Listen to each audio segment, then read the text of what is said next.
The Dharma, incomparably profound and exquisite, is rarely met with even in hundreds of thousands of millions of kalpas. We now can see it, hear it, accept and hold it. May we realize the true mind of the Tathagata. Today we're trying something a little different in the way of recording, in hopes that those of you who have written that you weren't able to hear the teisho very loudly will be able to. We've moved the recording system closer, so hopefully this will work. But know also that what we've understood in the past is that the level of sound transmission that a person can hear on whatever device they're listening to or watching these videos on can be influenced by what that device is. If it's older, the sound system doesn't seem to be as effective. And one thing to try if you have difficulty listening to the sound on these YouTube videos is see if it would improve if you use headphones connected to your device. Other than that, the only thing I can recommend is updating your device. At any rate, I'm sorry for any disappointment any of you may have, because like as many people to be able to hear these teishos as want to do so. Today is the 5th day of this February 2019 7-day session here at Mountain Gate in northern New Mexico. 6 degrees this morning, lots of snow, and of course that's winter here in these northern mountains. Today's teisho is going to be a little bit different because it's going to focus a little bit more on what Zen practice can do for you. And I'd like to start with 1974, when I was 32 years old and living abroad in what seemed a very successful life. My husband was a diplomat, I had 2 great kids, and things seemed to be going along quite well, and all of a sudden the bottom dropped out. And suddenly I'd lost everything that I held dear, including what I thought of myself in terms of being an excellent student, being a great mom, a good wife, capable at living overseas, and all the rest of that.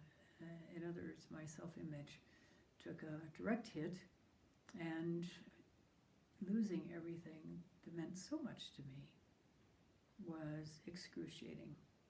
That's the word for it, excruciating. 3 months prior to that, I had encountered another American who had mentioned that he did meditation. At the time, I'd been interested in learning some meditation. I'd been drawn to it while I was still in the States, but had no time in which to investigate it. And so I thought, here's the perfect opportunity. And I said, teach me how to do TM. That was the meditation practice that was so popular in the United States back then. And he said, I can't do that. You'd have to go to New York City and get a mantra. But, he said, I could teach you how to do Zazen. And I said, no thanks. No thanks. I had no reason to learn any meditation that seemed any more complicated than just sitting there for 10 minutes and repeating a mantra. And then 3 months later, when everything crashed, I sought this person out, and he happened to be a member of the Rochester Zen Center, and handed me a book called The Wheel of Death. This was Mitra-roshi's second book, the first one being The 3 Pillars of Zen. The Wheel of Death was a very short little book, 4 chapters, death, dying, karma, and rebirth. And I read it straight through, because at the time I was so devastated that I thought of actually killing myself. And then led to even more devastating mind states because I realized I didn't have the courage to do that. Of course, I'm quite grateful now that I didn't have the courage to do it then and would never think of doing it at this point. So I read this book and I was caught by how easily the Zen masters that were mentioned in this book, along with Socrates too, by the way, who was also mentioned, could face death with such equanimity, such ease, no anxiety, no concern, as if they were simply stepping through the door into a new room. And I wondered what they knew that I didn't.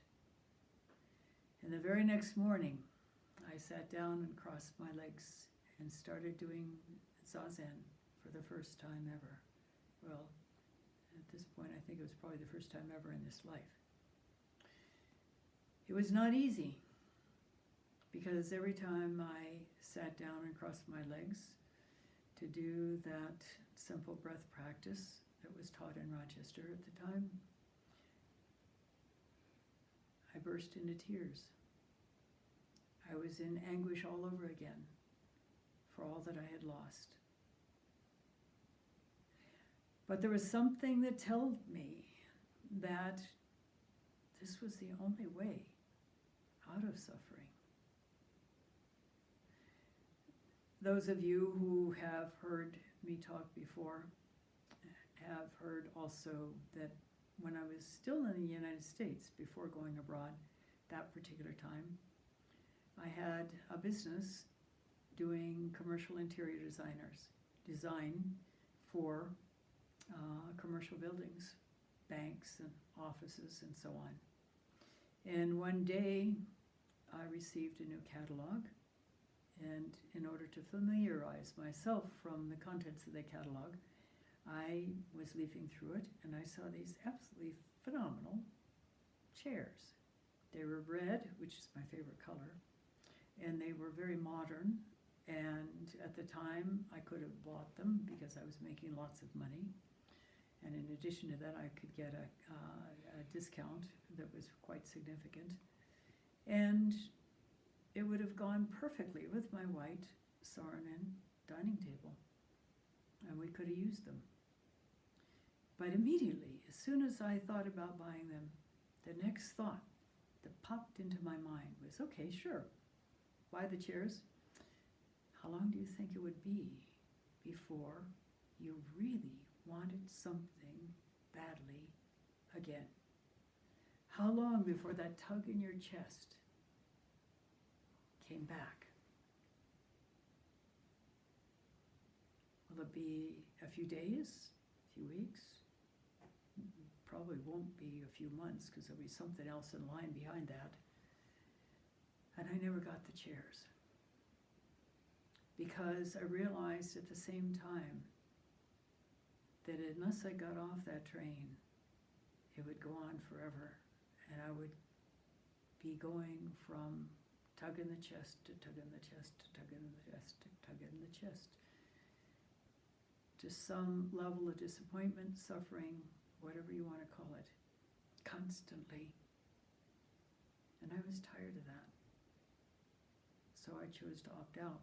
But when my life fell apart and I started doing Zazen, and it was so difficult and so painful to do so, even though physically it was fine, mentally, emotionally it was agony. It was because I knew, without a doubt, that there was not going to be any other way out of my extreme distress than to go inward and do whatever the Zen practice called for. It was only a year and a half of attempts to do it on my own that I ended up going to my first session in Rochester. And then I went back, and interestingly enough, the session, it was a 4-day. All I cared about was surviving the schedule. I'm not one that does very well without a sufficient amount of rest, sleep, basically. And I knew there wasn't going to be a lot of sleep in that schedule. So all I cared about was just surviving the schedule. And I did survive the schedule. It was difficult, but the amazing thing was the following morning, after the sesshin had ended, I was sitting informally down in the zendo in this incredible deep atmosphere and found myself sitting for entire 2 hours without realizing it, without moving. That was kind of interesting. But then when I went back to where I'd been living overseas, I couldn't bring myself to even go into the room where my mat and cushion were for 3 weeks. Forget about Zazen. It was as if Zazen and me were two opposing magnets rejecting each other. And it was a push me, pull you kind of relationship for a long time. That first sesshin was in March, and in November I decided it was time to actually move to Rochester, because if I could get to live at the Rochester Zen Center, I would have to do Zazen, or I couldn't live there. And I knew I didn't have the self-discipline to do it on my own, so, and I also knew that that was the only way out. And so I moved, not knowing whether I'd be accepted, not knowing if I could get a job if I wasn't. And initially I had enough money that I could pay for some training programs, they called them. Back then you could do a training program at the Rochester Zen Center. It was a group training program, 3 weeks or 2 weeks in length. And you basically lived at the center and practiced as if you were living at the center. And then that ended. And the program didn't end, my resources ended. So I started working on trying to survive. I did house cleaning, which was what people did back then, members of the Zen Center. In fact, Zen Center members had a highly polished reputation, excellent reputation as domestic cleaners, because we were so thorough and so attentive, which was, of course, an aspect of our Zen practice. And then finally, in August the next year, I was accepted to what they call the Zen Center staff.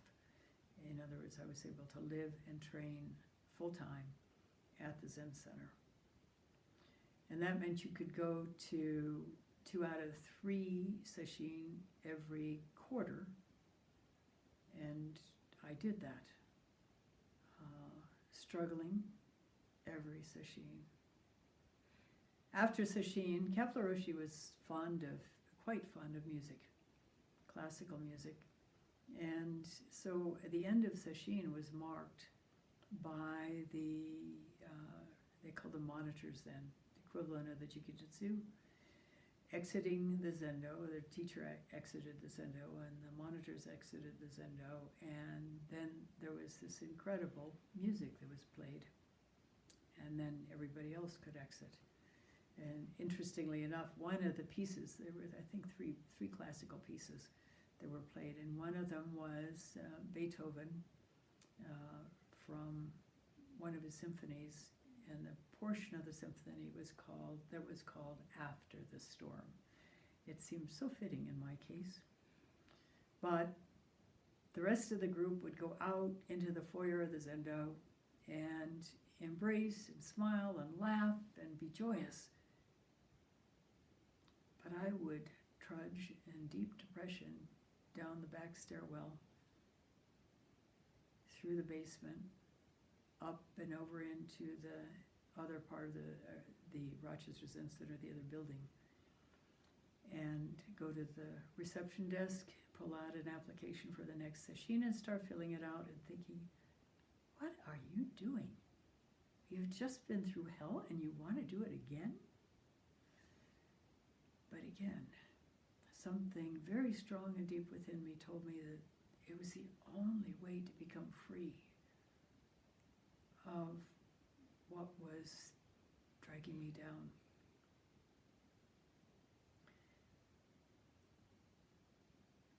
And it worked.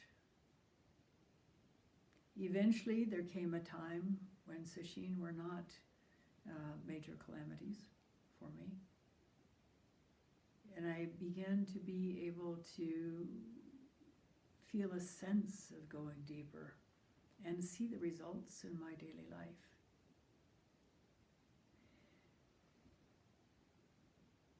It is important, and this is why I'm telling you all of this. It is vital not to stop there, and so many people do. There is so much farther you can go, so much more let go you can be, so much more free you can be, and so much more readily, more easily you can walk through your life. There is a much deeper place where, for example, if things are difficult, you're going through a difficult situation, if you don't mull that over, and also, and this is vital, if you don't try to reject it or dissociate from it or dump it in under a boulder in your practice or something like that, if you allow yourself to feel the energy of the discomfort and use that energy to reach deeper, what is beneath all this? What is the reality here? Of course, we have this emotional experience, and we're caught, perhaps, in a situation. And yet there's something freer, deeper, that we can open to that isn't an avoidance, doesn't require shutting down whatever it is we're feeling, but rather going inward and feeling the energy of it and reaching beyond that. It's as if we're a great, huge boulder sinking deep, deep, deep down towards the ocean floor. And all along the way, there are fishes going back and forth. There's an eel, electric eel. Oh, there's a shark. Oh my God. But the boulder keeps steadily sinking down. And there's something that we are able to connect with wordlessly that allows that to happen within our minds. And when we can do that, we shift into a different perspective of whatever it was that was going on for us. A freedom from it without having to be gone from it. A different way of experiencing it that is more clear, more open, and more free. And allows insight into solutions. That said, there's another thing that happens as we go deeper in our practice, and that is that we become more aware, more sensitive, and in that awareness and increased sensitivity, we begin to experience other people's mind states.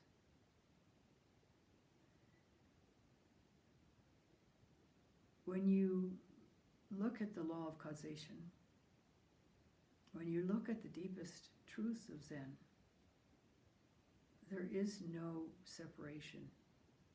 As Dogen said, to study the way is to study the self. To study the self is to forget the self. To forget the self is to become enlightened by the 10,000 things, and to become enlightened by the 10,000 things is to remove the barrier between self and other, and that barrier between self and other is a personal made barrier. It's an imaginary barrier. It does not exist. And interestingly enough, quantum physics is beginning to recognize this scientifically. There's a new book out called The Quantum Revelation. You can buy it on Amazon.com. And it spells out what science has discovered, or is beginning to discover, that is completely previously known in Buddhism. Indra's net, for example. And interestingly enough, in this book, it points out that it had been thought that there were smaller particles and smaller particles and smaller particles, and there was still something that made up the universe. And they've discovered that there's just coming into being and dissolving into nothing. Exactly as the Buddha understood so many millennia ago, and as each one of us can understand completely, deeply now.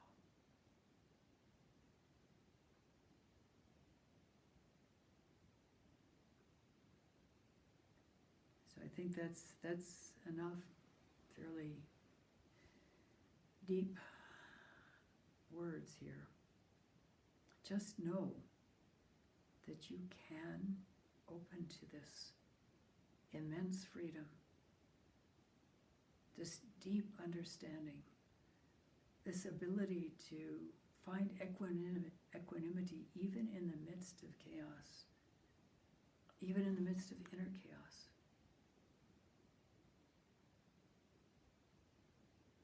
You can. The practice is amazing. When you really give yourself to it, and that means really giving yourself to it, not stopping when it feels comfortable, but continuing to plumb deep. Allow that boulder to sink all the way to the very bottom of the ocean. It could be miles down. But all along the way, there's opportunities for letting go.